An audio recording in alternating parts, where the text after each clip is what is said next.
The NBA world is in shock.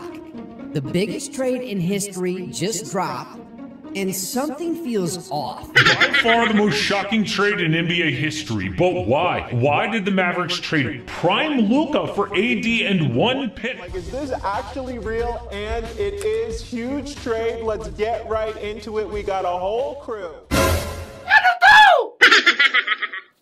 Ano to?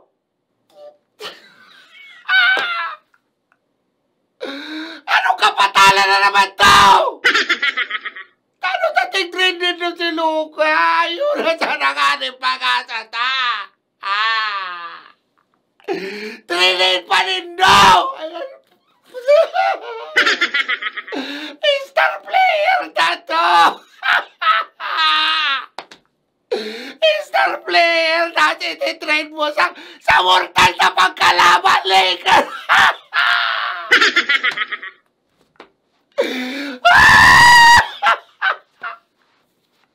Ano ka mo, kayap ka mo, chope ka mo? Ha? Chope ka mo? So, star player, may trade sa mo sa Lakers. Sa Lakers pa talaga.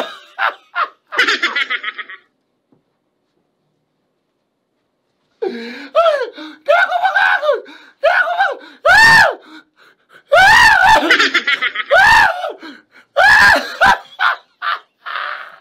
Hello! Hello! Bugi ni, paano ba yan, Mr. Banwage? Si Luka Dangki mo, yaaw na sa muya!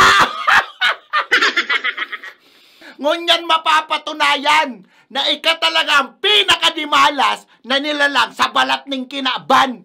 Ning dahil sa balat mo sa atutan, last year, dinaog yan Dallas sa championship. Dahil kisay? Ha? Dahil kisay?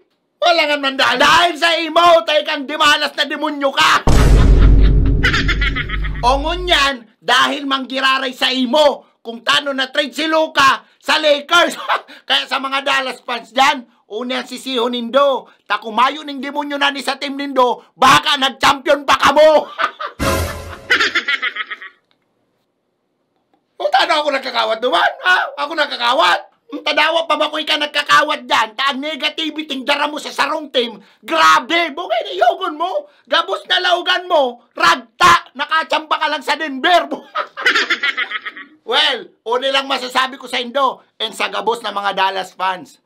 Condolence sa pagkawara kang superstar nindo. And thank you. One of the best scoring player in the NBA history. Batang-bata, 25 years old. I feel bad for you guys. Sarong loyal na player. Tapos bigla na lang iniribay sa iba. Pero may nagiramdaman ako. Ay, yung gayo si ex mo. Bogay, loyal ka sa iya. Tapos out of nowhere, bigla ka na sa nang niribayan ng iba. Bogay, kulog ka to.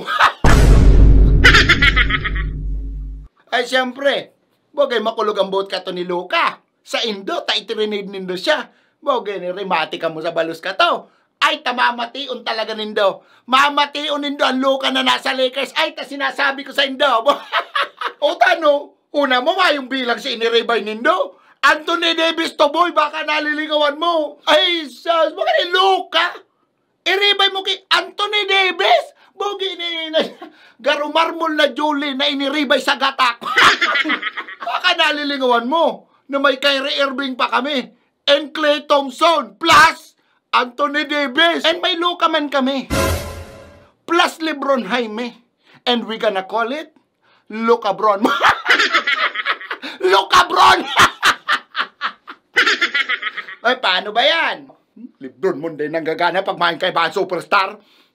Dapat nga niyan, Lebron mo ang i-trade. Dapat i-trade dyan sa barangay Hinebra.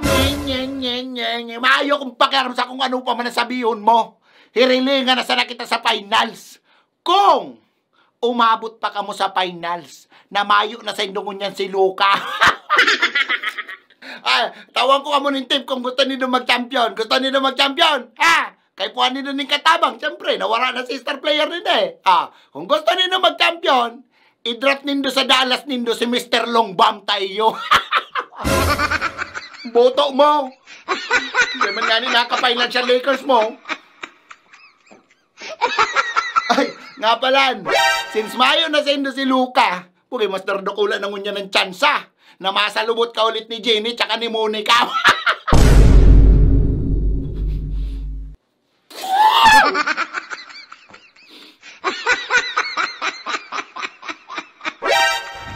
Hi, Banuagon!